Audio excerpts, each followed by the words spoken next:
شهر رمضان الذي أنزل فيه القرآن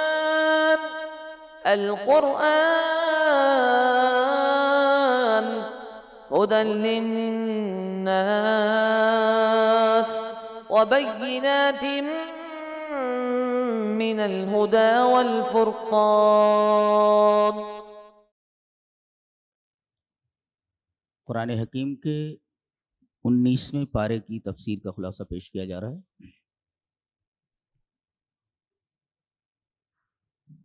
سورہ فرقان چل رہی ہے، اس کا ایک مختصر سا حصہ 18ویں پارے کے آخر میں ہے۔ سورہ فرقان کی ابتدا ایک لفظ سے ہو رہی ہے، تبارکہ۔ تبارکہ کا کیا مطلب؟ تبارکہ کا مطلب ہے کثر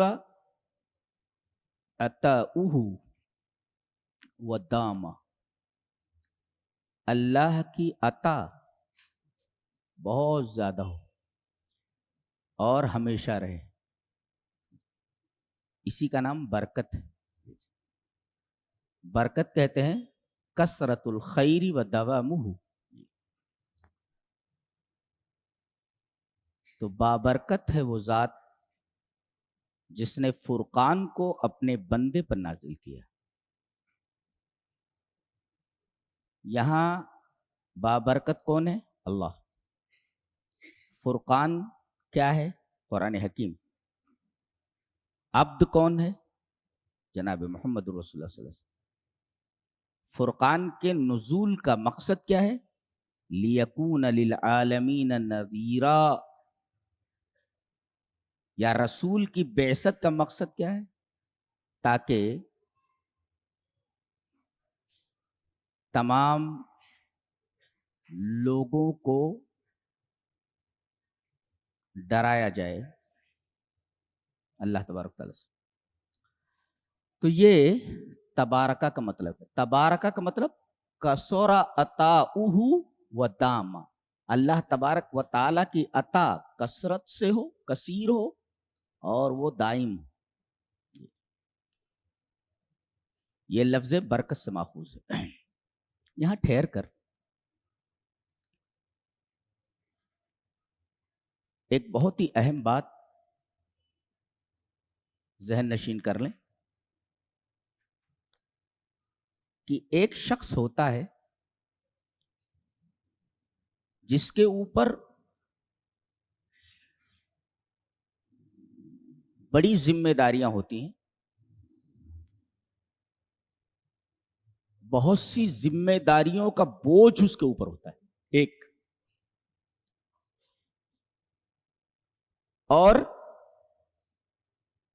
ایسا بوجھ جس کو اٹھانا اس کے لیے بہت دشوار ہوتا ہے ایک۔ هذا شيء وشيء آخر، دوسری چیز یہ کہ حالات اور ظروف اس کے لیے ناسازگار ہوتے ہیں۔ تو یہ حالات اور ظروف جو اس کے اوپر سے گزرتے ہیں، یہ حالات اور ظروف بھی بہت ہی سخت ہوتے ہیں۔ تو ایک تو اس کے اوپر جو ذمہ داریاں ہیں، ذمہ داریوں کا جو بوجھ ہے، ان کا اٹھانا اس کے لیے دشوار ہے، اور پھر حالات بھی اس کے خلاف ہیں، یہ اس کے لیے دوسری پریشانی ہے۔ اور تیسرے، کلام الناس قد یزید کل الامور صعبہ، پھر لوگوں کی باتیں ہیں جو اس کے تمام معاملوں کو سخت بنا دیتی ہیں، اس کے اوپر طرح طرح کے اعتراضات ہوتے ہیں۔ ایک تو حالات مخالف ہیں، اور دوسرے اس کے اوپر ذمہ داریوں کا دنیا بھر بوجھ ہے، دنیا بھر کا بوجھ، اور تیسرے یہ لوگوں کی باتیں۔ نبی کریم صلی اللہ علیہ وسلم کے ساتھ کچھ ایسا ہی ہو رہا تھا. جی بتایا گیا ایک تو آپ کے اوپر اللہ تبارک و تعالیٰ کے پیغامات کو پہنچانے کی ذمہ داریوں کا بوجھ ہے کہ آپ کے اوپر جو تبلیغ کی ذمہ داریاں ہیں وہ آپ نبھائیں، یہ بوجھ ہے. اور حالات بھی آپ کے موافق نہیں ہیں. اور تیسرے طرح طرح کی باتیں ہیں. باتیں کیسی ہیں دیکھیے. وقال الذين كفروا ان هذا الا افك افتراه. یہ نبی جو ہے قرآن کے نام پر جو باتیں پیش کر رہا ہے یہ جھوٹ ہے. اس جھوٹ کو اس نے گڑھ لیا ہے اور اس جھوٹ کے گڑھنے میں دوسرے لوگوں نے اس کی مدد کی ہے. وَأَعَانَهُ عَلَيْهِ قَوْمٌ آخَرُونَ. یہ جھوٹی بات کہہ رہا ہے اور یہ جو قرآن کے نام پر بات کہہ رہا ہے یہ جھوٹ ہے اور اس جھوٹ کے اوپر دوسرے لوگوں نے اس کی مدد کی ہے. پھر کہتے ہیں وَقَالُوا أَسَاطِيرُ الْأَوَّلِينَ اكْتَتَبَهَا.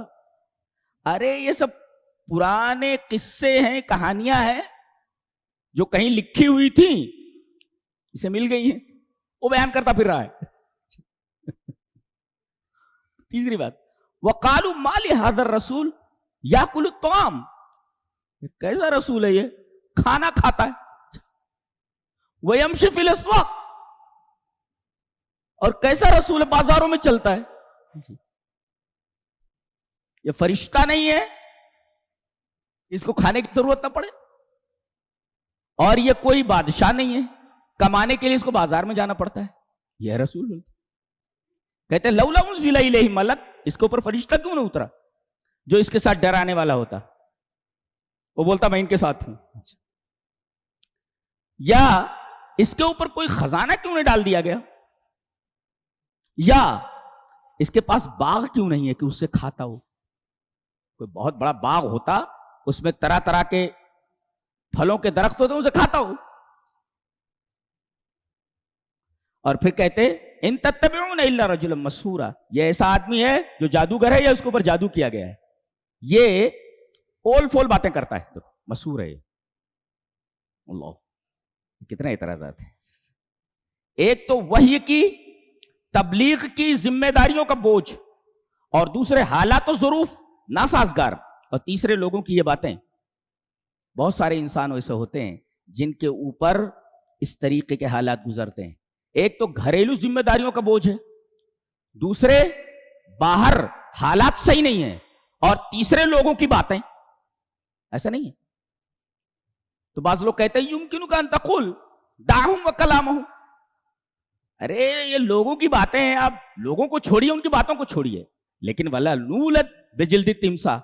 ہم لوگ مگر مچھ کا چمڑا، مگر مچھ کی جلد لے کر تو پیدا نہیں ہوئے. ہمارے سینوں میں ایک دھڑکتا وہ دل ہے. باتوں کو کہاں تک برداشت کرے؟ ایک دل بھی تو ہے انسان کے اندر، کہاں تک برداشت کرے؟ اللہ فرما رہا ہے یہ سب میرے رسول کے ساتھ ہو رہا ہے، اور آپ کے ماننے والے جو ہیں ان کے ساتھ بھی یہی ہو رہا ہے. ایسا کیوں ہو رہا ہے اس کی وجہ بتائیے. ایسا کیوں ہو رہا ہے اس کی وجہ بتائی گئی کہ تاکہ ہم ان کو آزمائیں کہ یہ صبر کتنا کرتے ہیں. اللہ اکبر، کتنا یہ صبر کر سکتے ہیں. ہم آزما رہے. گویا مشرکین کو اور کفار کو اللہ تبارک و تعالی نے مسلمانوں کے لیے آزمائش بنایا ہوا ہے، تاکہ مسلمانوں کو دیکھا جائے کہ ان کے اندر قوت برداشت کتنی ہے، ول پاور کتنا ہے، اور وہ کتنا صبر کر سکتے ہیں مصیبتوں میں. جانتے ہیں کہتے ہیں کہ جب بھٹی میں سونے کو تپایا جاتا ہے تب وہ کندن بنتا ہے. جی ایسے ہی کسی کو میدان میں نہیں اتارا جاتا. جی کسی فوجی کو جب محاذ کے اوپر بھیجا جاتا ہے تو پہلے بڑی خوفناک ٹریننگ اس کی ہوتی ہے، لڑنے کے سارے گر سکھائے جاتے ہیں. جی اسے پھر میدان میں اتارا جاتا ہے. تو گویا کہ سونے کو تپا کر کندن بنایا جاتا ہے، اسے بھٹیوں سے گزارا جاتا ہے. ایسے ہی نبی کریم صلی اللہ علیہ وسلم کو اور آپ کے ماننے والوں کو مختلف بھٹیوں سے گزارا جا رہا ہے تاکہ یہ آگے چل کر کے طرح طرح کے مصائب اور شدائد کو کسی بھی قسم کے ہوں ان کو برداشت کر سکے. گویا ٹریننگ ہے کہ یہ کتنا برداشت کر سکتے.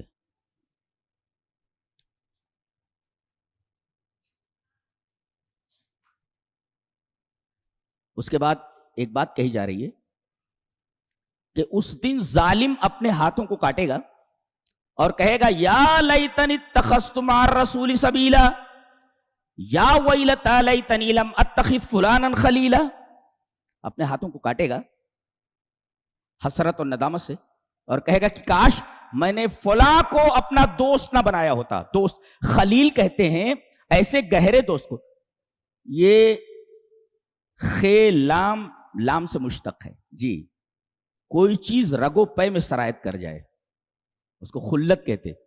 ایسی دوستی جو انسان کے رگو پے میں سما جائے, سرایت کر جائے جی. آج کتنے لوگوں نے موبائل کو اپنا خلیل بنایا ہوا ہے؟ کہیں ایسا تو نہیں کہ کل اس خلیل کی وجہ سے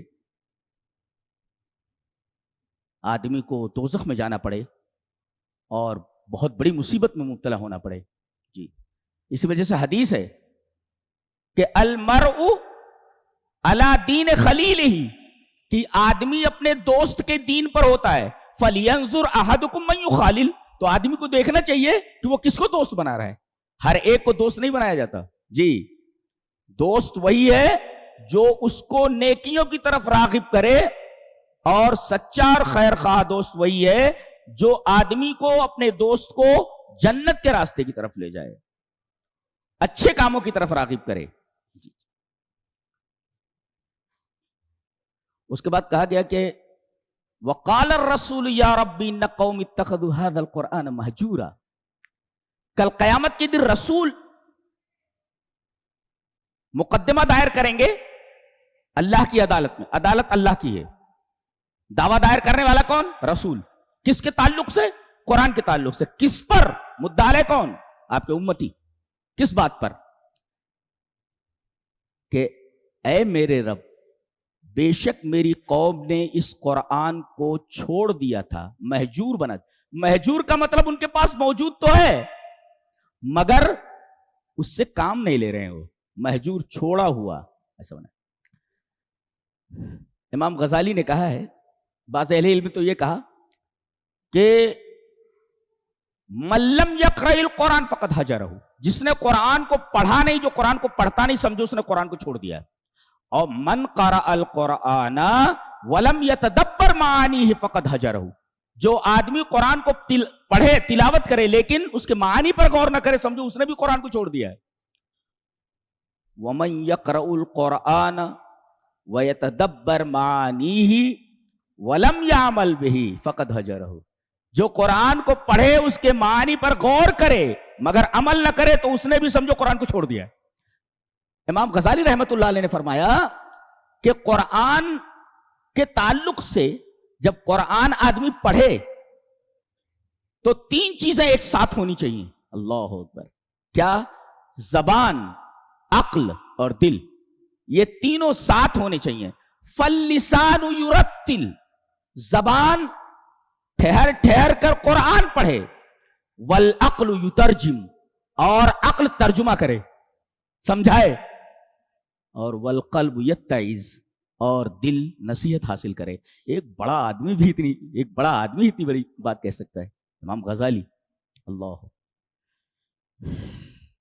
ان کی کتنی ساری کتابیں ہیں یورپ نے اپنی زبان میں ترجمے کر کے دنیا بھر کے فوائد حاصل کیے ہیں. امام غزالی جانتے ہیں بہت بڑا فلسفی ہے, بہت بڑا عالم ہے جی. اور جانتے ہیں اس کے اوپر میں نے سنا ہے کہ اسرائیل کے ڈیفنس منسٹر نے پی ایچ ڈی کی.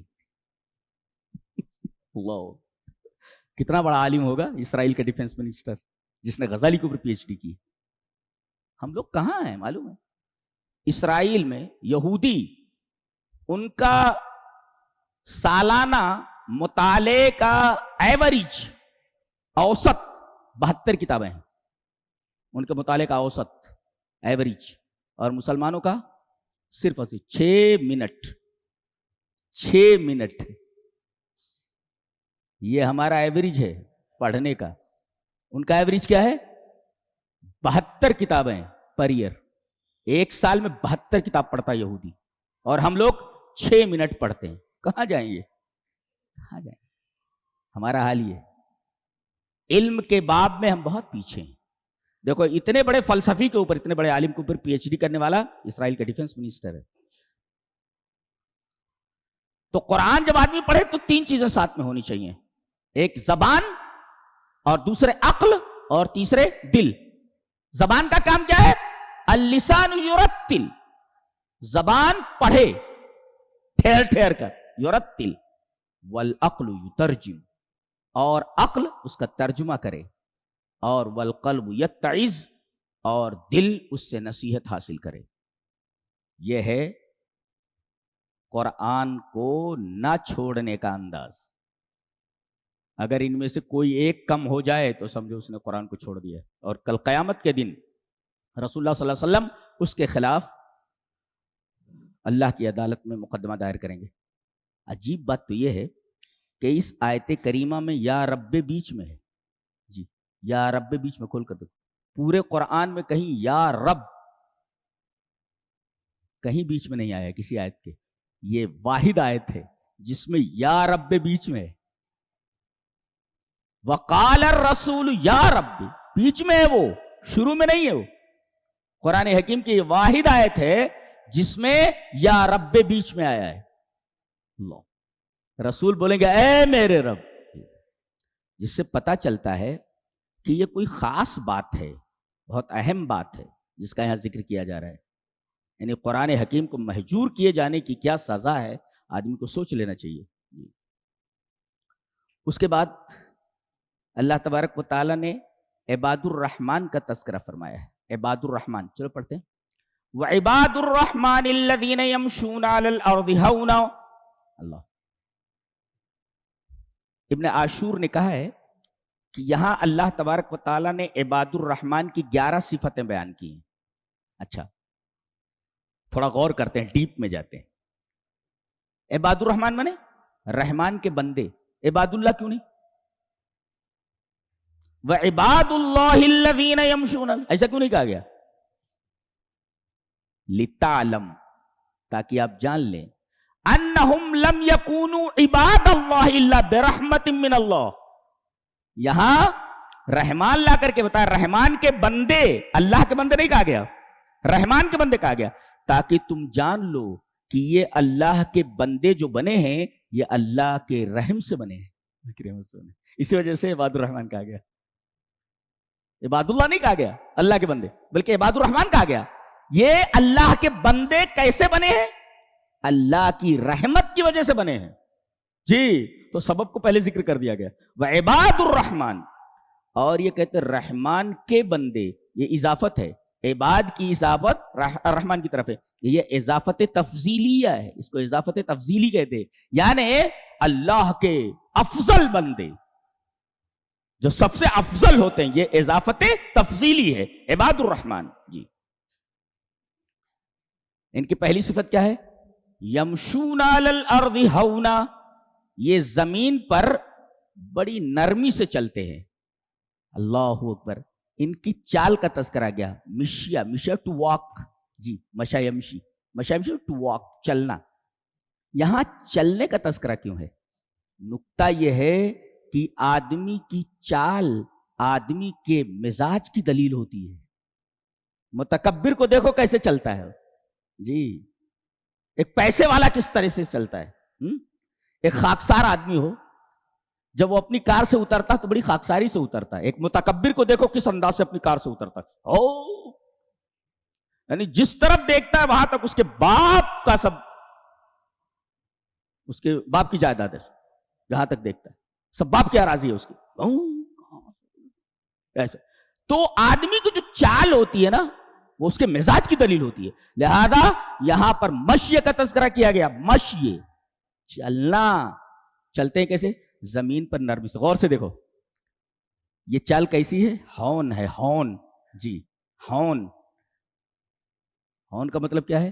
لا خیلاء ولا تصنع ولا ضعف، ایسی چال کو ہون کہتے ہیں جس کے اندر تکبر نہ ہو. لا خیلاء ولا تصنع، جس کے اندر بناوٹ نہ ہو، چال میں بناوٹ نہ ہو، چال میں تکبر نہ ہو. ولا ضعف، اور چال میں کمزوری نہ ہو. چال میں کمزوری بھی نہ ہو، ایسا لگے کہ کمزور ہے. مومن چلے تو اس کی چال سے کمزوری نہیں ظاہر ہونی چاہیے. تکبر نہیں، بناوٹ نہیں، کمزوری نہیں. یہ تین چیزیں اگر نہیں ہیں تو چال کو ہون کہا جاتا ہے. وَيَمْشُونَ عَلَى الْأَرْضِ هَوْنًا، اور ہون کہتے ہیں نرمی کو. اس کا مطلب اللہ کے جو بندے ہیں رحمان کے، یہ زمین کے بوجھ نہیں ہیں، اس لیے کہ یہ نرم ہے، اور نرم چیز ہلکی ہوتی ہے. گویا عباد الرحمان کے علاوہ جتنے بھی بندے ہیں اللہ کے، سب دھرتی کے بوجھ ہیں. یہ کب کم ہوتے، یہ کب کم ہوتے. کہتے ہیں دھرتی کا بوجھ ہے تو، چلا کیوں نہیں جاتا دنیا سے؟ دھرتی کے بوجھ. تو ہون کے مطلب نرمی کے. تو عباد الرحمان جو ہوتے ہیں وہ بڑے نرم ہوتے ہیں. جو چیز نرم ہو وہ ہلکی ہوتی ہے. یہ زمین کے بوجھ نہیں ہے. اشارہ ہے کہ جو عباد الرحمان نہیں ہوتے وہ دھرتی کے بوجھ ہیں. جی دھرتی کے بوجھ ہیں یہ. اچھا یہ تو صفت ہے ان کی فعلی. جی فعلی صفت ہے، کرتے ہیں نا، چلتے ہیں. چلنا ایک فعل ہے. جی اچھا اور قولی صفت کیا ہے؟ آگے بتایا گیا. وَإِذَا خَاطَبَهُمُ الْجَاهِلُونَ قَالُوا سَلَامًا، قول. اور جب جاہل ان سے مخاطب ہوتے ہیں کہتے ہیں السلام علیکم. یعنی وہ ان کی جہالت کا جواب جہالت سے نہیں دیتے. یہ دیکھو کتنے عقل مند ہیں کہ اگر گندگی پڑی ہو تو گندگی وہاں نہیں ڈالتے، اس لیے کہ گندگی گندگی سے صاف نہیں ہوتی، گندگی کو پانی سے صاف کیا جائے. لہذا جہالت کا جواب جہالت سے نہیں دیتے. یہ ان کا قول ہے، ان کی قولی صفت. تو زمین پر وہ بڑی نرمی سے چلتے ہیں، یہ ان کی فعلی صفت ہے. اور جہالت کا جواب جہالت سے نہیں دیتے، یہ ان کی قولی صفت ہے. حضرت امام احمد بن حنبل رحمہ اللہ کے بارے میں فرمایا گیا کہ جاء رجل الی الامام احمد بن حنبل، حضرت امام احمد بن حنبل کے پاس ایک آدمی آیا اور آتے ہی فسبہ وشتمہ، لگا گالیاں بکنے. اس سے پہلے بڑے بڑے اماموں کو بھی گالیاں دی گئی ہیں. وہ ہم لوگ کس پانی میں ہیں؟ آیا اور گالیاں بکنے لگا اتنے بڑے امام کو.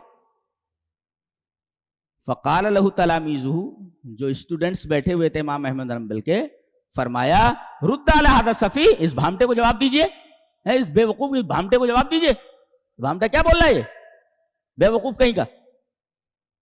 تو حضرت نے فرمایا لا واللہ فأین القرآن یزن، میں کیسے اس کی گالی کا جواب گالی سے دوں؟ تو پھر قرآن کہاں ہے؟ قرآن نے تو یہ کہا وَإِذَا خَاطَبَهُمُ الْجَاهِلُونَ قَالُوا سَلَامًا، کہ جہالت کا جواب جہالت سے نہیں دیا جاتا. یہ جہالت کر رہا ہے یہ، اب میں جہالت کا جواب جہالت سے کیسے دوں؟ اگر جواب دوں تو پھر قرآن کہاں گیا؟ فَأَيْنَ الْقُرْآنُ إِذًا، قرآن کہاں گیا؟ وَإِذَا خَاطَبَهُمُ الْجَاهِلُونَ قَالُوا سَلَامًا. تو امام بھی ایسے نہیں ہو جاتے، بہت ہی عظیم ہوتے ہیں وہ لوگ، بہت علم ہوتا ہے ان کے پاس. ان کے اخلاق، ان کا سلوک اور ان کا عقیدہ، ان کا عمل سب عظیم الشان ہوتا ہے. تو ان کی یہ قولی صفت، پھر فعلی صفت بیان کی گئی. او وَهَذَا نَهَارُهُمْ، یہ ان کا دن ہے. دن میں جب وہ چلتے ہیں تو اس طرح چلتے ہیں، اور بولتے ہیں تو اس طرح بولتے ہیں. یہ ہے ہاذا نہارہم، یہ ان کا دن ہے. رات والذین یبیتون لربہم سجدا وقیاما، رات تہجد میں گزرتی ہے. جی ہاذا لیلہم، جی یہ ان کی رات ہے، ان کا دن تھا، یہ رات ہے. اچھا اس کے اندر فرمایا گیا، غور سے سنو، رات گزارتے ہیں اپنے رب کے لیے تہجد میں. تہجد پڑھتے ہیں اپنے رب کے لیے. یہ لربہم کو پہلے لایا گیا تاکہ یہ بتایا جائے کہ ان کی یہ جو نماز ہے رات کی، لربہم، صرف اپنے رب کو خوش کرنے کے لیے. لا ریاء ولا سمعۃ، نہ اس میں ریاکاری ہے نہ اس میں شہرت ہے. اللہ لربہم لا کر کے بتایا گیا. یہ تہجد پڑھتے ہیں اپنے رب کو خوش کرنے کے لیے، دکھاوے کے لیے، شہرت کے لیے نہیں. اچھا، پھر دو صفتیں بتائی گئی، دو چیزیں تہجد کی، سجدا و قیاما. یعنی تہجد میں دو رکن بڑے اہم ہیں، اور اسی طریقے سے یہ جو مصلی ہے، متہجد ہے، یہ سمجھو دو رکن بڑے اہم ادا کر رہا ہے. ایک سجدہ اور دوسرے قیام. اللہ، سجدے میں کیا ہوتا ہے؟ اللہ تبارک و تعالی سے بندہ بہت قریب ہو جاتا ہے، جی یہ سجدہ ہے. اور قیام میں آدمی کھڑے ہو کر کے اللہ کا قرآن پڑھتا ہے. جی تو قیام کیا ہے؟ القیام اشرف بذکر اللہ. القیام اشرف بذکر اللہ. قیام یہ اشرف ہے قرآن کی وجہ سے، کہ آدمی کھڑا ہوا تو قرآن پڑھتا ہے، تو اس وجہ سے قیام اشرف ہے، افضل ہے، بہتر ہے. اور جب سجدے میں چلا گیا تو وَالسَّجْدَةُ افضل بِحَیْئَتِهِ اشرف بِحَیْئَتِهِ، اپنی شکل میں، اپنی حیت میں، جی یہ اشرف ہے، اس لیے کہ اب وہ اللہ کے بہت قریب ہو گیا ہے. تو گویا کہ قیام اشرف ہے اللہ کے ذکر کی وجہ سے، قرآن کی وجہ سے، اور سجدہ یہ اشرف ہے اپنے حیت کی وجہ سے. اس کا جو انداز ہے، جس انداز سے وہ سجدے میں پڑا ہوا ہے، اس انداز کی وجہ سے، اس حیت کی وجہ سے سجدہ یہ اشرف ہے. اسی وجہ سے اشرف کو پہلے لایا گیا. جی کیا؟ سجدا و قیاما. سجدہ پہلے، قیام بعد میں ہے. اچھا، پھر اور کیا کرتے ہیں؟ یہ دعا کرتے ہیں. اور کس بات کی دعا کرتے ہیں؟ اے اللہ بس جہنم سے بچا لے. اللہ اکبر، یہ ان کی دعا ہے رات کی. والذین یقولون ربنا اصرف عنا عذاب جہنم ان عذابها کان غراما. اس کا عذاب تو چمٹ جانے والا ہے. وہ ایک قرض دار ہوتا ہے نا، اور ایک قرض خواہ ہوتا ہے جو قرض دیے رہتا ہے. اس سے چمٹ جائے، اس کے گھر پہ کھڑا ہو جائے کہ جب تک دیتا نہیں میرا قرض تب تک میں ہٹتا نہیں یہاں سے. ایسے ہی جہنم ہے، چمٹ جائے گی اسی طرح جس طریقے سے قرض خواہ اپنے قرض دار کے ساتھ چمٹ گیا ہے کہ میں ہٹتا نہیں جب تک کہ تو دیتا نہیں. جی تو ایسے یہاں غرامہ کہا گیا. دعا مانگتے ہیں کہ اللہ تبارک تعالیٰ جہنم کے عذاب سے ہمیں بچا لے، پھیر دے جہنم کے عذاب کو ہم سے، کیونکہ یہ بہت برا ٹھکانہ ہے. یہ جی برا ٹھکانہ ہے اور برا مقام ہے. اور آگے صفت بیان کی جا رہی ان کی کہ جب یہ خرچ کرتے ہیں تو نہ اسراف کرتے ہیں نہ اقتار کرتے ہیں. اسراف کہتے ہیں زیادہ کو، اور اقتار کہتے ہیں نقص کو. یعنی کسی کام میں حد سے زیادہ نہیں خرچ کرتے، اس کو کہتے ہیں اسراف. اور اقتار کس کو کہتے ہیں؟ کبھی 10 پیسہ اللہ کی راہ میں نہ دے. جی یہ اقتار ہے. تو اس کے بین رہتے وَكَانَ بَيْنَ ذَلِكَ قَوَامٌ. جی جی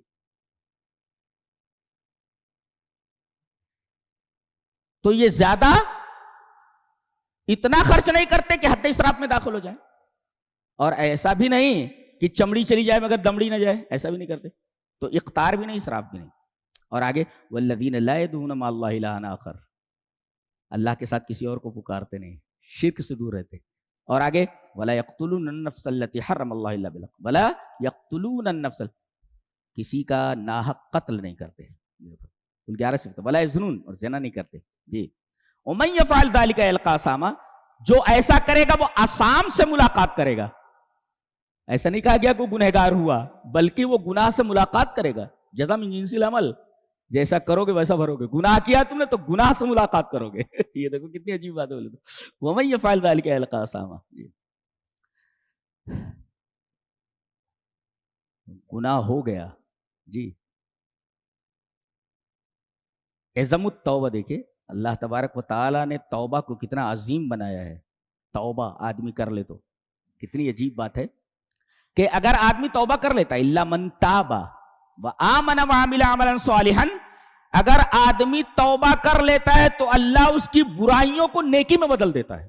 یہ عجیب و غریب بات بولے تو آدمی برائی کرتا ہے, برائی بری چیز ہے تو اس پر سزا ہونی چاہیے نا, لیکن آدمی توبہ کر لیتا ہے تو اللہ اس کو معاف کر دیتا ہے. معاف کرنے کے ساتھ ساتھ اس نے جو برائیاں کی ہیں نا, برائیوں کو نیکیوں میں بدل دیتا ہے. توبہ کی عظمت دیکھ رہے ہیں آپ, یہ توبہ ہے, یہ اللہ تبارک و تعالیٰ کو سب سے زیادہ پسند ہے توبہ. بندہ گناہوں کے راستے پر جا رہا ہے, پلٹ آئے, اس کا نام توبہ ہے. اللہ کو بہت خوشی ہوتی ہے, اس سے اللہ بہت خوش ہوتا ہے بندے کے اس عمل کے اوپر جس توبہ کہتے ہیں, اس کی برائیوں کو نیکیوں میں بدل دیتا ہے. یہ بڑی عجیب و غریب بات ہے. ایک ہے معاف کر دینا اور ایک ہے برائیوں کو نیکیوں میں بدل دینا. یہ یدل علی عظم التوبہ, یہ توبہ کی عظمت کے اوپر دلیل ہے جی. اور ایک کام والذین لا یشہدون الزور, جھوٹی گواہی نہیں دیتے, جھوٹ نہیں بولتے. اور علامہ ابن تیمیہ رحمۃ اللہ علیہ نے اس کا ایک مطلب اور بتایا کہ وہ مشرکین کی عیدوں میں نہیں جاتے. جی, مشرکین کی جو عیدیں ہیں جس کو وہ عید کہتے ہیں, اپنے تہوار کا دن کہتے ہیں, ان کے تہواروں میں نہیں جاتے ہیں یہ. جی جی جی جی والذین لا یشہدون الزور اے لا یشہدون آیات المشرکین, مشرکین کی عیدوں کے اندر وہ حاضر نہیں ہوتے. اچھا, وَإِذَا مَرُّوا بِاللَّغْوِ مَرُّوا كِرَامًا, جب کسی کو لغو میں دیکھتے ہیں, کہیں بیٹھا ہوا ہے, بات کر رہا ہے, فضول میں کوئی کام کر رہا ہے, تو دیکھتے ہیں تو ان کے ساتھ کھڑے نہیں ہوتے, بس آرام سے ان کے پاس سے گزر جاتے ہیں. وَإِذَا مَرُّوا بِاللَّغْوِ مَرُّوا كِرَامًا. اور لغو کا مطلب بتایا گیا کہ الشیء الذی لا فائدۃ فیہ, الفعل الذی لا فائدۃ فیہ, ایسی چیز, ایسا فعل, ایسا کام جس کے اندر کوئی فائدہ نہ ہو. اور والذین اذا ذکروا بآیات ربہم لم یخروا علیہا صما وعمیانا, یہ ایک کام اور کرتے ہیں کہ نصیحتوں کو قبول کرتے ہیں. نصیحت کی جائے تو اس کان سے سن کر اس کان سے اڑاتے نہیں, بلکہ قبول المواعظ, نصیحتوں کو قبول کرتے ہیں. اور اس کے بعد دعا کرتے ہیں کہ اے ہمارے رب, ہماری ازواج میں, ہماری اولاد میں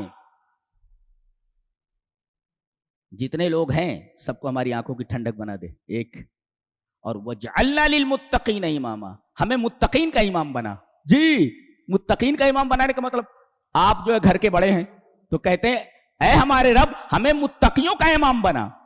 آپ بڑے ہیں تو دعا کر رہے ہیں کہ اے اللہ امام بنانا اگر, تو میرے سارے پیچھے جو مقتدی ہیں سارے کے سارے متقی ہونا چاہیے. مقتدی متقی ہونا چاہیے, یعنی میرے بچے متقی, میری بیٹیاں متقی, میری بیوی متقیہ, یہ سب متقی ہوں, متقیوں کا امام بنا. اچھا, یہ 11 صفتیں ہوئی, گن لینا 11 صفتیں. ابن عاشور نے کہا کہ یہ 11 صفتیں ہیں. 11 صفتیں اگر آ گئی کسی کے اندر تو اولئک یجزون الغرفۃ بما صبروا, اس لیے کہ یہ 11 صفتیں کسی آدمی کے اندر ہونا یہ صبر کا تقاضا کرتا ہے, ایسے نہیں ہوتا یہ. بما صبروا, جی, اور ان کو غرفہ ملے گا. غرفہ, غرفہ کہتے ہیں البناء فوق البناء, عمارت عمارت کے اوپر. That is called like paint house, like paint house. یہ 4-5 منزلے کی 4-5 فلور کی بلڈنگ ہے اور اس کے اوپر پینٹ ہاؤس ہے. تو البناء فوق البناء, اور الغرفہ اسپیشل پینٹ ہاؤس ہے. اللہ اکبر, الغرفہ, جی, یہ کئی جگہ پر آیا ہے یہ لفظ غرفہ, البناء فوق البناء. جی, عمارت کے اوپر عمارت. کیسا اللہ تبارک و تعالیٰ کے پینٹ ہاؤس بول سکتے ہیں, فلیٹ بول سکتے ہیں, بالکل اونچے, بالکل اونچائی پر. ایک بات پھر فرمائی گئی ہے, قل ما یابؤ بکم ربی لدو, کہتے ہیں کہ ما ابوت بہ اے لم ابالی بہ, کیا مطلب, میں بالکل کیئر نہیں کرتا, ڈونٹ کیئر. کس بات پر, لولا دعاؤکم, اگر تم دعا نہ کرو, اگر تم دعا نہ کرو تو میں تمہاری کوئی قیمت نہیں رکھتا. اس لیے کہ ابا جو ہے یہ مشتق ہے ابون سے. ابون کا مطلب ہوتا بوجھ, ثقل. اے لا ادری لہو وزنن, یعنی میرے نزدیک اس کا کوئی وزن ہی نہیں ہے, بے وزن آدمی ہے وہ. بے وزن کون, جو مجھ سے دعا نہ کرے. گویا کہ اگر آدمی دعا نہ کرے, اچھا دعا کی 2 قسمیں ہیں, دعائے عبادہ یعنی میری عبادت نہ کرے, شرک کرے, اور دوسرے دعائے مسئلہ, مجھ سے مانگے نا. تو یہ دونوں دعائیں یہاں پر ہیں. اگر میری توحید اختیار نہیں کرتا، شرک کرتا ہے یا مجھ سے دعا نہیں کرتا، تو میں ایسے آدمی کی کوئی پرواہ نہیں کرتا. اس آدمی کی میری نگاہ میں کوئی قدر و قیمت نہیں ہے. اس سے دعا کی اہمیت معلوم ہوئی کہ بندے کو کبھی بھی دعا سے غافل نہیں ہونا چاہیے. جی. اس کے بعد کئی نبیوں کا تذکرہ، تقریباً 7 انبیاء کا تذکرہ ہے. حضرت موسیٰ کا تذکرہ آیا کہ یہ بنی اسرائیل کو راتوں رات لے کر بھاگے ہیں. جی. فرعون کو پتہ چل گیا، یہ بھی لشکر لے کر کے ان کے پیچھے. سامنے بحر قلزم ہے، اگر اس کے اندر داخل ہو تو ڈوب جائیں، اور ادھر جائیں تو سامنے فرعون کا لشکر ہے. یہ چکی کے 2 پارٹوں کے درمیان کھڑے ہوئے ہیں. اب اس میں 2 لوگ ہیں، ایک فرعون ہے ادھر اس کے لشکر، اور ادھر موسیٰ علیہ السلام ان کے ساتھی ہیں. 2 حضرت موسیٰ کے ساتھ سمجھو 2 لوگ ہیں، ایک موسیٰ ہے اور دوسرے ان کے ماننے والے. دونوں کی حالت کیا وہ دیکھیں. جب انہوں نے دیکھا بنی اسرائیل نے کہ فرعون تو ہمارے پاس آ گیا، سامنے ہی ہے، سامنے آ گیا ہے، کہنے لگے یا موسیٰ، اے موسیٰ، قال اصحاب موسیٰ انا لمدرکون، موسیٰ کے ساتھیوں نے کہا کہ اب تو پکڑ لیے گئے. دیکھیں خطرہ بالکل سامنے ہے، ادھر جاتے ہیں تو ڈوب جائیں اور یہاں کھڑے رہے تو مار دیے جائیں. چکی کے 2 پارٹوں کے درمیان ہیں، اور بالکل انہوں نے اپنے خیال سے یہی کہا کہ اب ہم پکڑ لیے گئے، اب ہم بچیں گے نہیں. کتنی نازک سچویشن ہے، دیکھ رہے ہیں آپ. لیکن اتنے خوفناک اور نازک سچویشن کے اندر ایک نبی اکیلے کھڑا ہے، کیا بول رہا ہے؟ قال کلا، ہرگز نہیں، ان معی ربی سیہدین، میرا رب میرے ساتھ ہے. اللہ اکبر. سامنے دریا ہے اور پیچھے فرعون کا لشکر ہے.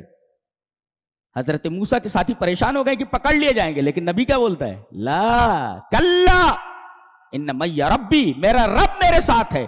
اور ایک مفسر نے لکھا کہ جب رب کسی کے ساتھ ہو تو للبحر یغرق وللنار تحرق، تو کوئی دریا ڈبو نہیں سکتا، کوئی آگ جلا نہیں سکتی. حضرت موسیٰ اور ان کے ساتھیوں کو دریا ڈبو نہیں سکا، اور حضرت ابراہیم کو آگ جلا نہیں سکتی. اگر رب بندے کے ساتھ ہے تو للبحر یغرق وللنار تحرق، کوئی دریا آدمی کو ڈبو نہیں سکتا اور کوئی آگ اس کو جلا نہیں سکتی. ان معی. اچھا، حضرت موسیٰ کے اصحاب اور رسول کے صحابہ کے درمیان کیا فرق ہے معلوم ہے؟ غار ثور میں ہے جی، اور پیچھا کرتے کرتے، آپ کے قدموں کا تعاقب کرتے کرتے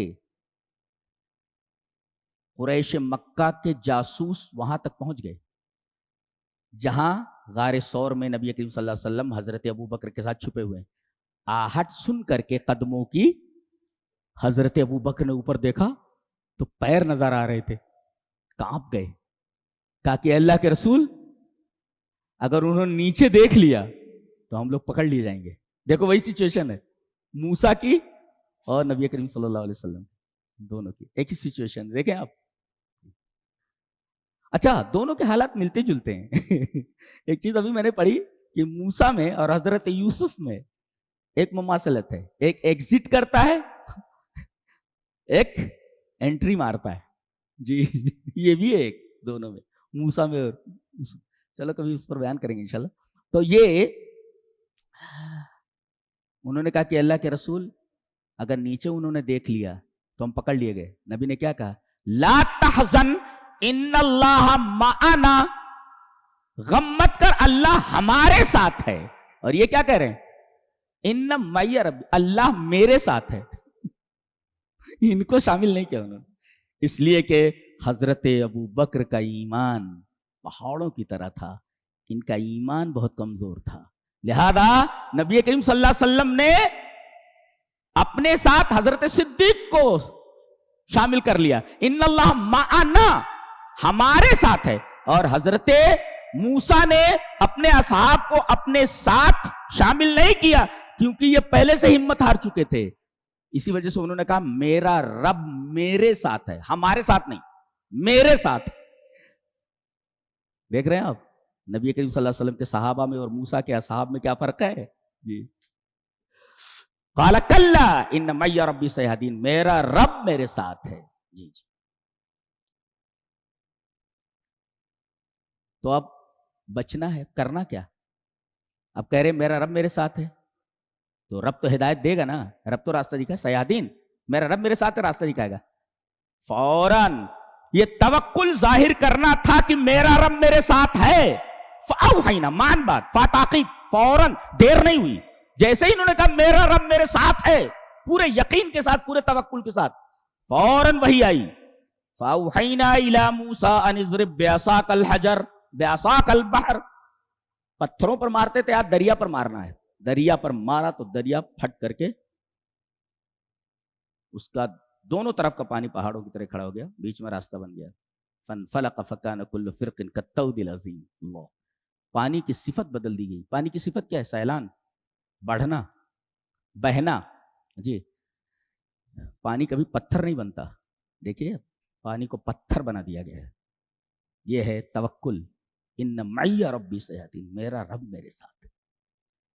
یہ جس یقین کے ساتھ کہا جائے اللہ تبارک و تعالیٰ ویسے ہی بندے کی مدد کرتا ہے.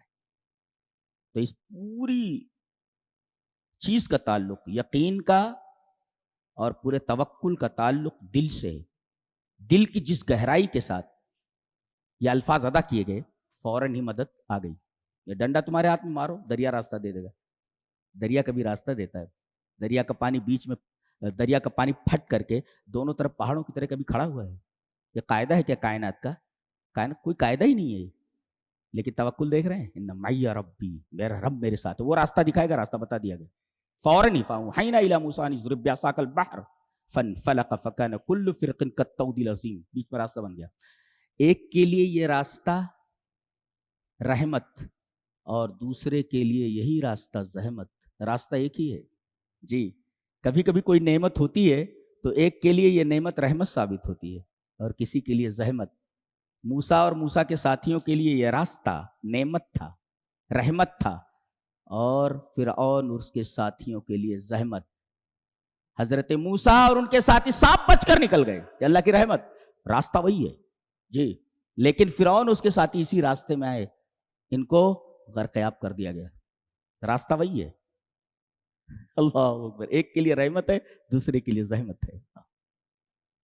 اسی کو کہتے ہیں برائی کو نیکی سے بدلنا. یہ بھی ایک اگر محسوس طریقے پر دیکھنا چاہتے ہو تو دیکھ لو.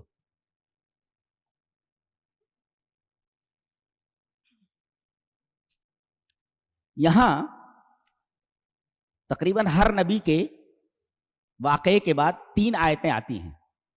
یہ واحد سورہ ہے. ویسے کسی سورہ کے اندر ایک آیت آتی ہے، اب بین ہی انہی الفاظ کے ساتھ دوسری آیت آتی ہے. جیسے سورہ بقرہ میں تلک امۃ قد خلت لها ما کسبت ولکم ما کسبتم ولا تسألون عما كانوا. پھر بین ہی یہی آتی ہے، کوئی لفظ کم نہیں ہوتا. قد 2 بار آئی ہے، ریپیٹ کیا گیا.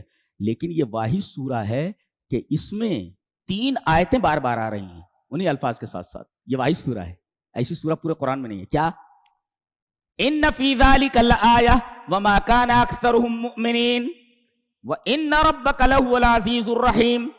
یہ ان فی ذلک لآیہ وما کان اکثرهم مؤمنین وان ربک لہو العزیز الرحیم.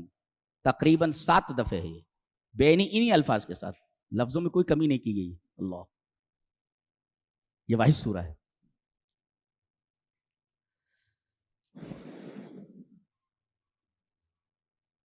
اس کے بعد اللہ تبارک و تعالیٰ نے شاعروں کا تذکرہ کیا ہے اور باباؤں کا تذکرہ کیا ہے. یہ بابا میں اور شاعر میں اور ایک نبی میں کیا فرق ہوتا ہے؟ بولے اچھا. کہتے ہیں کہ یہ جو بتاتے ہیں بابا لوگ، ایسا ہو جاتا ہے ویسا ہو جاتا ہے. جانتے ہیں ایسا کیوں ہوتا ہے؟ هل انبئکم علی من تنزل الشیاطین، علی من تنزل الشیاطین. کیا میں تمہیں نہ بتا دوں کہ کن پر شیاطین نازل ہوتے ہیں؟ یہ سب باباؤں کے اوپر یہ نازل ہوتے ہیں. شیاطین آتے ہیں ان کے اوپر جی. اور یہ کون ہوتے ہیں؟ کہتے ہیں کہ شیاطین جو ہے یا شیطان کس کے اوپر نازل ہوتا ہے؟ غور سے سنو. علی من علی شاکلتہم، جی، یا علی من عندہ استعداد لقبولہا، کسی کے پاس شیطانی بات کو قبول کرنے کی ایبلٹی ہو، صلاحیت، استعداد ہو، تو شیطان آ جاتا ہے. جیسے اچھا صلاحیت نہ ہو، استعداد نہ ہو، اس کے اوپر شیطان نہیں آتا. مثلا انسانوں میں دیکھ لو، ان انسان السیئ یفسد من کان مثلہ سیئا. جی، جیسے ایک آدمی شرابی ہے، دوسرا شرابی آتا ہے، بولے کہاں جا رہا ہے؟ بولے دکان جا رہا تھا. بولے چل یار تھوڑا مار لیتے ہیں. اچھا چل چل چل چل. دیکھو وہ بھی شرابی، وہ بھی شرابی، ایک برا دوسرا بھی برا ہے. تو یہ جو بولتا ہے چل شراب پی لے، تو گویا کہ اس کے اندر اس آدمی کی بات کو قبول کرنے کی استعداد موجود ہے، تب وہ اس کی بات مانتا ہے. مجھ سے کوئی کہے تو کہ چلیے مار لیتے تھوڑا سا، جاتا ہے کہ نکالوں. جی، امام صاحب سے کوئی کہے، کسی مصلی سے کہے تو نکالوں، ابھی شراب پینے جا رہا ہے. گویا کہ میرے اندر وہ استعداد نہیں ہے کہ میں اس کو قبول کر سکوں. تو شیطان جو ہے اسی کے اوپر اترتا ہے جس کے پاس اس کے وسوسوں کو قبول کرنے کی استعداد ہو. اس کے وسوسوں کو قبول کرنے کی استعداد نہ ہو، اس کے اوپر نہیں اترتا. جی، اب ایک سوال یہاں ہے. کہتے ہیں کہ بہت بار ہم لوگ شیاطین سے استعاذہ کرتے ہیں کہ اللہ ہمیں شیاطین سے محفوظ فرما، لیکن ہم محفوظ نہیں ہوتے. ایسا کیوں ہے؟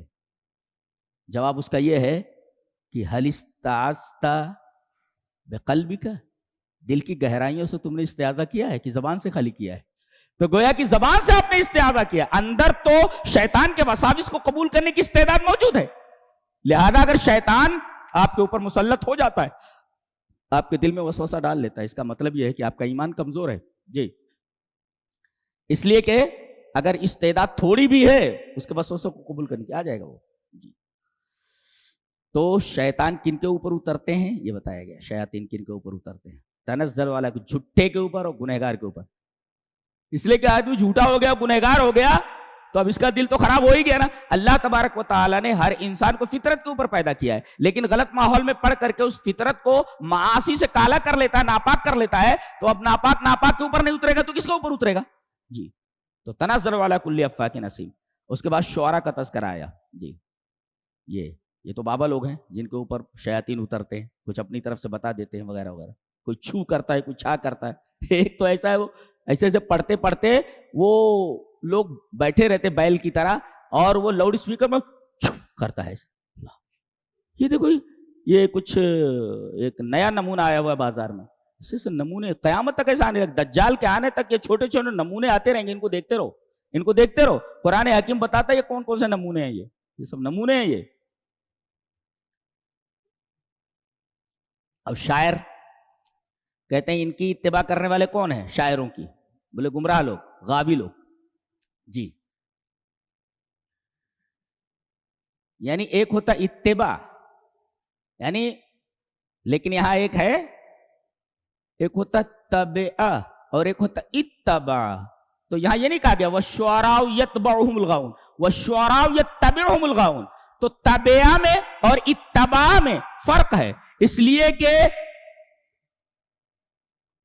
تبع کہتے ہیں مجرد اتباع، خالی پیچھے چلنا. لیکن جب اتباع کہہ دیا گیا تو حروف بڑھ گئے، لہذا اتباع مبالغ فیہ، مبالغے کے ساتھ پیچھے، بس پیچھے لگے رہنا، شعراء کے پیچھے لگے رہنا. اچھا یہ کیسے ہوتے ہیں؟ الم تری انہم فی کل وادی یہیمون، ہر وادی میں گھومتے رہتے. ایک تو یہ ہے ہر وادی میں گھومتے ہیں. کبھی ایسی بات کہتے ہیں کہ ایسا لگتا ہے کہ یؤمن بالآخرہ، اور کبھی ایسا لگتا ہے کہ یرفض الآخرہ، کبھی ایسا لگتا ہے کہ توحید کی بات کر رہا ہے، اور اس کے بعد دوسرا شعر پڑھتا ہے تو اس کے اندر شرک کا تذکرہ ہوتا ہے. جیسے سلیمان خطیب گزرا ہے یہاں کا، گلبرگہ کا شاعر ہے، اس کی یہ کتاب ہے شاعری کی، کیوڑے کا بن، جی جی میں نے پڑھا ہے. تو اس کے اندر لکھتا ہے کہ ہم کہاں کے خطیب شاعر ہیں، سلیمان خطیب، ہم کہاں کے خطیب شاعر ہیں، اس کو کہتے ہیں فضل مولا کا. یہاں تک تو ٹھیک ہے، دیکھو ایسا لگتا ہے جیسے یمن بالآخرہ، شعر اچھا ہے. ہم کہاں کے خطیب شاعر ہیں، اس کو کہتے ہیں فضل مولا کا. کچھ دعائیں ہیں آپ لوگوں کی، یہاں بھی صحیح ہے، کچھ تو صدقہ ہے میرے خواجہ کا. یہ دیکھو میرے صدقہ کا سارا گڑ گوبر کر دیا اس نے، سارا گڑ گوبر کر کے بیٹھ گیا. دیکھو کہاں تک صحیح ہے، دیکھو ہم کہاں کے خطیب شاعر ہیں، ٹھیک ہے، اس کو کہتے ہیں فضل مولا کا، بالکل صحیح ہے. کچھ دعائیں ہیں آپ لوگوں کی، بالکل صحیح ہے. کچھ تو صدقہ ہے میرے خواجہ کا، آگے لگا دیا. تو الم ترانم فی کلی وادی یہیمون، ہر وادی میں یہ لوگ گھومتے رہتے ہیں. کبھی لگتا ہے کہ بہت بڑے موحد ہیں، کبھی لگتا ہے بہت بڑے مشرک ہیں، کبھی لگتا ہے کہ بہت اچھے، کبھی لگتا ہے بہت بڑے بھامٹے ہیں. جی وَأَنَّهُمْ يَقُولُونَ مَا لَا يَفْعَلُونَ. خاص بات یہ ہے کہ اگر اچھا شاعر نہیں ہے تو اس کے قول اور فعل میں تضاد ملے گا. وہ جو بولے گا وہ کرتا نہیں، جو کرتا ہے وہ بولتا نہیں، ایسا ایسا کرے گا. جی اس کے بعد اللہ تبارک تعالیٰ نے ارشاد فرمایا سورہ نمل میں کہ وَهُمْ بِالْآخِرَةِ هُمْ يُوقِنُونَ. اللہ، میں آپ سے سوال کروں کہ ایمان اور یقین میں کیا فرق ہے؟ بیٹھیے، ایمان اور یقین کی بات ہوگی. اچھا تو مل فرق بین الایمان والیقین، ایمان اور یقین میں کیا فرق ہے؟ وہ صرف بات ہے، یہ تدبر ہے. جی یہ فرق ہے. ایمان اور یقین زندگی بھر نہیں سمجھا پاتے کہ ایمان کس کو کہتے ہیں، یقین کس کو کہتے ہیں. جی یہاں کہا گیا ان الذین لا یؤمنون بالآخرہ، اوپر سے کہا گیا وبالآخرۃ ھم یوقنون. جی ایمان اور یقین، مل فرق بینہما، ایمان کس کو کہتے ہیں، یقین کس کو کہتے ہیں؟ رحم فرمائے اللہ تبارک و تعالی حضرت امام ابن قیم رحمہ اللہ پر. وہ کہتے ہیں کہ ایمان اور یقین کا تعلق کیسا ہے، بتاتے ہیں کہ الیقین من الایمان بمنزلۃ الروح من الجسد، کہ ایمان اور یقین میں ویسا ہی تعلق ہے جیسے روح اور بدن کا. اللہ اکبر. کہ اگر ایمان سے یقین نکل جائے تو ایمان ایسے ہے جیسے بلا روح کے جسم. اللہ، گویا کہ ایمان کی روح کیا ہے، یقین ہے. تو ایمان اور یقین میں تعلق ایسا ہے جیسے روح کا تعلق بدن سے ہوتا ہے. اگر یقین کو نکال لیا جائے تو ایمان لاش کی طرح ہے، اس جسم کی طرح ہے جس کے اندر روح نہ ہو. یہ تعلق بتایا گیا. اللہ اکبر. کہ الیقین من الایمان بمنزلۃ الروح من الجسد. یہ ایمان اور یقین کا تعلق ایسے جیسے روح کا تعلق بدن سے، کہ بدن سے اگر روح کو نکال لیا جائے تو جسم بیکار ہے. ایسے ہی اگر ایمان سے یقین کو نکال لیا جائے تو ایمان بیکار ہے. اللہ. اچھا یقین کہتے کس کو ہیں؟ ظہور الشیء للقلب بحیث یسیر نسبتہ الیہ کنسبت المرء الی القلب. کہتے ہیں کہ یقین کہتے ہیں کہ کسی شے کا اس طرح ظاہر ہونا، ظاہر ہو جائے دل کے سامنے، دل کے سامنے ایسا ظاہر ہو جانا کہ گویا دل نے اس کو دیکھ لیا ہے.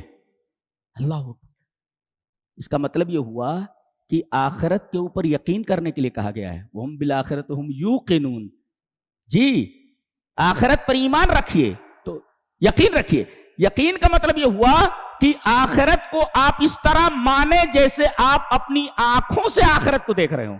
جنت کو اس طرح مانے جیسے جنت کو اپنی آنکھوں سے دیکھ رہے ہوں. دوزخ کو اس طرح مانے جیسے آپ دوزخ کو اپنی آنکھوں سے دیکھ رہے ہوں. تو گویا کہ اگر اس طریقے کے دل کے اندر کوئی چیز ظاہر ہو جائے کہ باقاعدہ دل اس کو اپنی آنکھوں سے دیکھ لے تو کہتے ہیں یقین ہے. کہ اس کو کہتے ہیں یقین.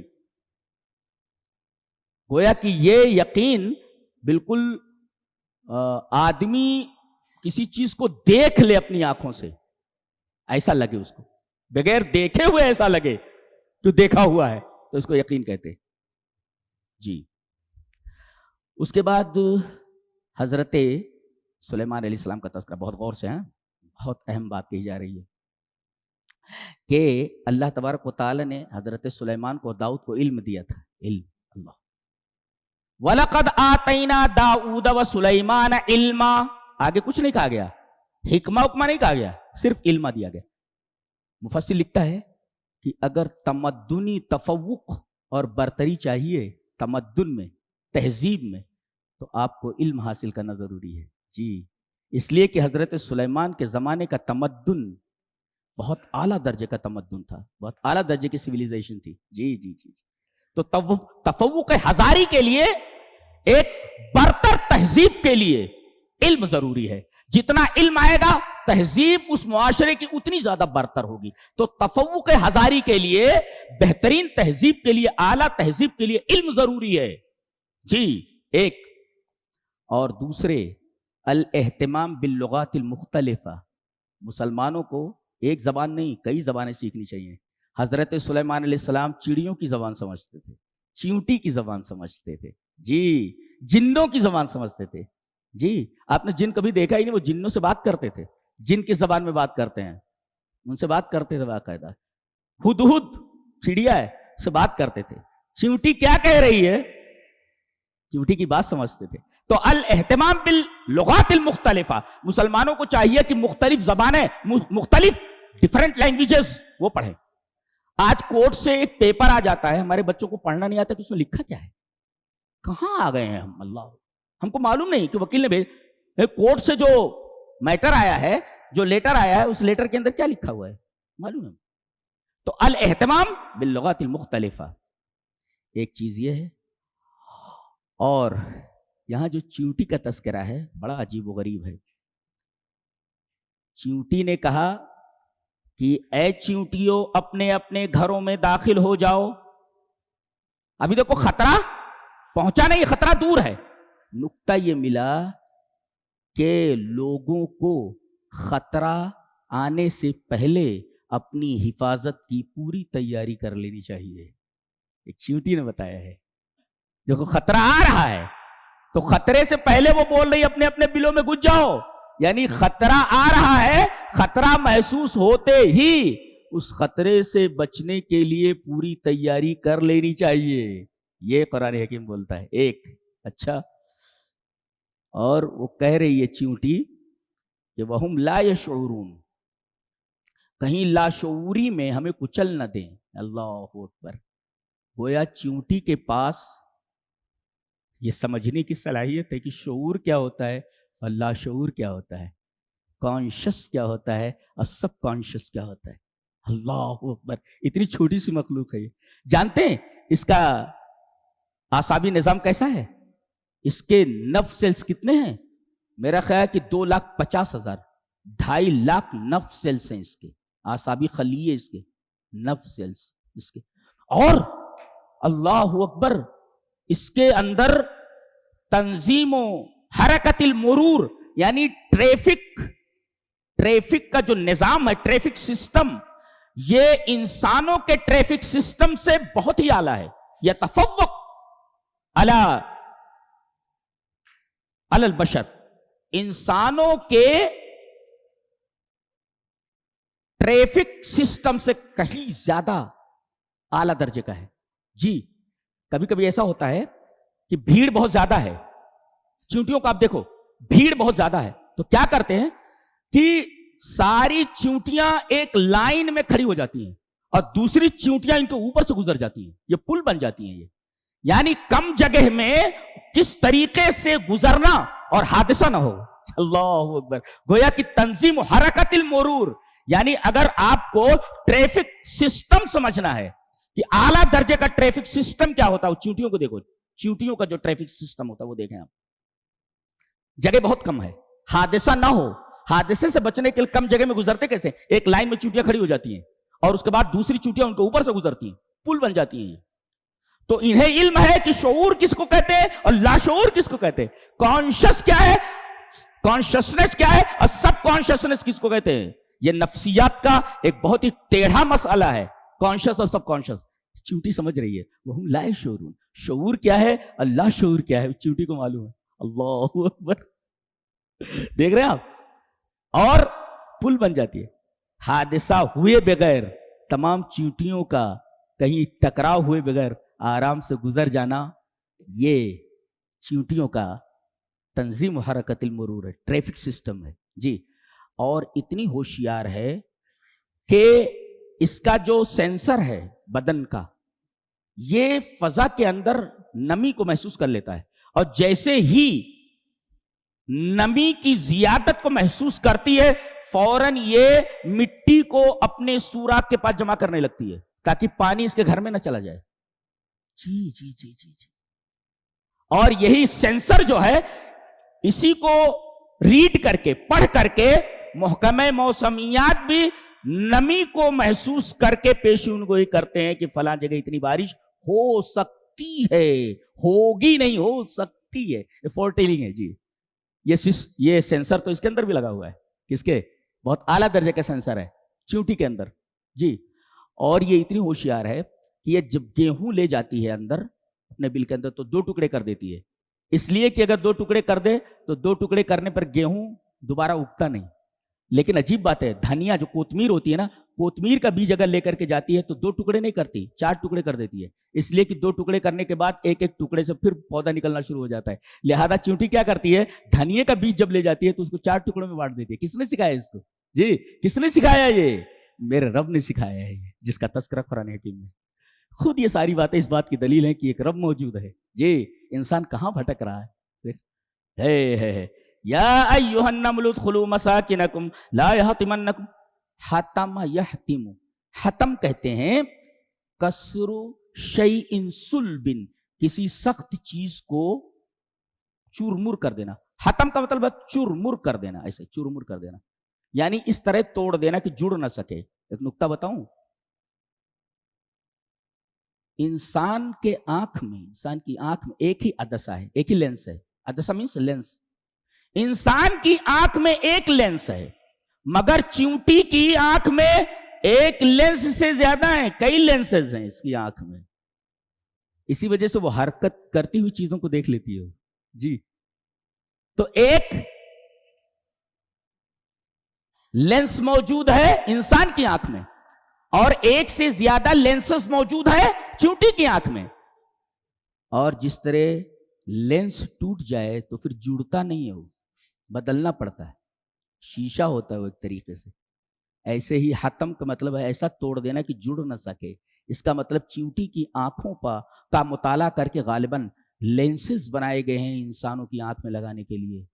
حتم کا لفظ استعمال کر کے چورمر ہو جانا. فسبحان من ھذا کلامہ، سبحان اللہ وبحمدہ.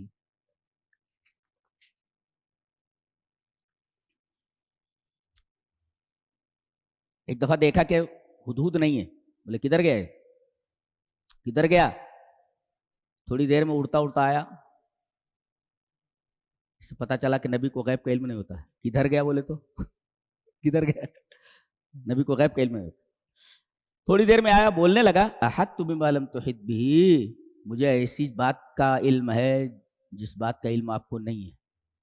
ہاں، اس نے تو صاف انکار کر دیا کہ سلیمان کو غیب کا علم نہیں تھا. لیکن یہاں مسلمانوں کو ایک طبقہ ہے جو مانتا ہے اور ماننے پر مصر ہے کہ نبی کو غیب کا علم ہوتا ہے. یہ دیکھو، ہدہد کا ایک عقیدہ ہے کہ نبی غیب کا علم نہیں رکھتا. بولے کہاں گیا تھا؟ بولے شہر سبا گیا تھا. شہر سبا سے آ رہا ہے تو 1500 میل کا 1500 میل ہے وہاں سے. شہر سبا یہ بیت المقدس ہے، بیت المقدس کی بات ہو رہی ہے جہاں حضرت سلیمان ہے. اور یہ شہر سبا جہاں بلقیس ہے وہاں کی رانی جی، وہاں سے آ رہا ہے.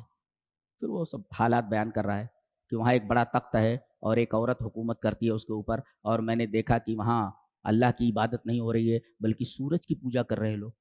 اور یہ سورج کی پوجا کیوں کر رہے ہیں؟ اس لیے کہ ان کی اس بات کو شیطان نے مزین کر کے جو ہے بنا دیا ہے، اس وجہ سے وہ اللہ کی عبادت سے غافل ہے، سورج کی پوجا کر رہے ہیں. اور پھر وہ تقریر کرتا ہے اللہ یسجد للہ الذی یخرج الخبا فی السماوات والارض. ہے کیوں نہیں سجدہ کرتے وہ جو رب اللہ جو اللہ تبارک و تعالی ہے جو زمین اور آسمان میں چھپی ہوئی چیزوں کو نکالتا ہے اور جانتا ہے جو تم چھپاتے ہو اور جو تم اعلان کرتے ہو، جو تم ظاہر کرتے ہو. یہ تقریر ہے توحید کے اوپر. اس کا مطلب یہ ہے کہ اگر کسی جانور کو زبان دے دی جائے، کسی پرندے کو، اور تقریر کے لیے کہا جائے کہ بول، کس موضوع پر بولتا ہے، تجھے زبان دی جاتی ہے، تو سب سے پہلے ہر جانور اللہ کی توحید کے اوپر تقریر کرے گا. جی یہ دیکھو، یہ توحید کے اوپر تقریر ہو رہی ہے اس کی. توحید اتنی اہم ہے، آپ کو فری میں مل گئی ہے. جی اس کے بعد کہا کہ کیا خبر لایا ہے سر؟ قال سنظر اصدقت ام کنت من الکاذبین. ہم تصدیق کریں گے کہ تو جو خبر لایا ہے صحیح ہے کیا غلط ہے. اس کا مطلب ہر بات آنکھیں بند کر کے مان نہ لی جائیں. ہاں جیسے میڈیا کوئی بات کہے تو تحقیق کر لینی چاہیے. جی تو گویا کہ یہ سب میڈیا کی طرف اشارہ ہے. جی تو ایک ہے الاہتمام باللغات المختلفہ، جی، اور ایک ہے تفوق ہزاری. سویلائزیشن کو برتری دینے کے لیے ضروری ہے کہ آدمی کے پاس علم ہو. اچھا اب بتایا جا رہا ہے کہ التکنالوجیہ غیر عادیہ. جی آپ کے پاس غیر معمولی ٹیکنالوجی ہو، عام ٹیکنالوجی نہیں، وہ ٹیکنالوجی کہیں پائی ہی نہ جاتی ہو. بتایا گیا التکنالوجیہ الغیر العادیہ، جو کہیں پائی نہ جاتی ہو. کیسے؟ حضرت سلیمان نے کہا 1500 میل ہے یہاں سے سبا. ایکم یاتینی بعرشہا قبل ان یاتونی مسلمین. کون جلد سے جلد پورے تخت کو اٹھا کر یہاں لا سکتا ہے؟ ٹیکنالوجی دیکھو، کسی میٹر کو 1500 میل کے فاصلے سے لانا، سمجھ لو ایسا کرو کہ ہم اس میٹر کو انرجی میں تبدیل کر دیتے ہیں. جی اور انرجی میں تبدیل کر کے پلٹ جھپکتے یہاں لے آتے ہیں، اور لاتے ہی پھر انرجی کو میٹر میں تبدیل کر دیتے ہیں. کتنی اعلیٰ درجے کی ٹیکنالوجی ہے دیکھیں آپ. اللہ اکبر. الٹیکنالوجیہ الغیر العادیہ. ایسی ٹیکنالوجی نہیں ہے کہیں بھی، آج تک نہیں ہوئی ہے. جی آج فوٹو پہنچ رہا ہے امریکہ سے، کوئی فوٹو بھیج دیجئے کسی بلڈنگ کا آ جائے، لیکن بینی وے بلڈنگ میٹر آ جائے ایسا نہیں ہوتا. اس لیے کہ یہ جو تصویر آئی ہے یہ ریز کے اوپر آئی ہے، یہ انرجی کے اوپر آئی ہے، میٹر نہیں آیا ہے، میٹر کی شکل آئی ہے. جی وہاں تو میٹر پورا اٹھ کر کے آ گیا ہے. الٹیکنالوجیہ غیر العادیہ. تو ایک تو غیر معمولی ایکسٹرا آرڈینری ٹیکنالوجی ہو آپ کے پاس، یہ ایکسٹرا آرڈینری ٹیکنالوجی ہے یہ کہ پلٹ جھپکتے ہی 1500 کے فاصلے سے پورا تخت میٹر اٹھ کر کے آ گیا. یہ غیر معمولی ٹیکنالوجی. اور ایک ہے ٹیکنالوجی راقیہ، ترقی یافتہ، سوفسٹیکیٹڈ، یعنی ترقی یافتہ ٹیکنالوجی آپ کے پاس ہو. کیسے؟ وہ بتایا گیا. عجیب غریب ٹیکنالوجی بلڈنگ کی. انجینئر اگر یہاں بیٹھے ہوئے ہوں میرا خیال ہے وہ سوچ بھی نہیں سکتے کیسے بنایا جائے. دیکھو بتایا گیا بلقیس کو بلایا گیا. پہلے اس کے ذہن کا، رانی تھی نا، رانی، بہت پیاری بات کہنے جا رہا ہوں، رانی ہے، آ گئی ملکہ سبا، آ گئی سبا کی رانی آ گئی وہاں سے. تو حضرت سلیمان علیہ السلام اپنا محل دکھانے کے لیے لا رہے ہیں. قیل لها ادخلی الصرح، کہا گیا ملکہ سبا سے محل میں داخل ہو جاؤ. نیچے پانی ہے اور اوپر شیشہ ہے. جی جعل الزجاج فوق الماء، نیچے پانی ہے اور اوپر شیشہ ہے. اور کہا گیا کہ چلو. اب جیسے ہی آگے بڑھی ہو، اس نے اپنے ساڑی کے یا جو بھی پہنی ہوئی تھی اس نے تھوڑا اوپر کر لیا اس کو. فلما رأته حسبته لجتا، کیوں؟ اس لیے کہ اس نے اس شیشے کو پانی سمجھا. نیچے پانی نہیں تھا جی، بلکہ اس طرح بنایا گیا تھا کہ وہ شیشہ ایسا دکھ رہا تھا جیسے نیچے پانی ہو. یہ ایک ترقی یافتہ ٹیکنالوجی ہے الراقیہ.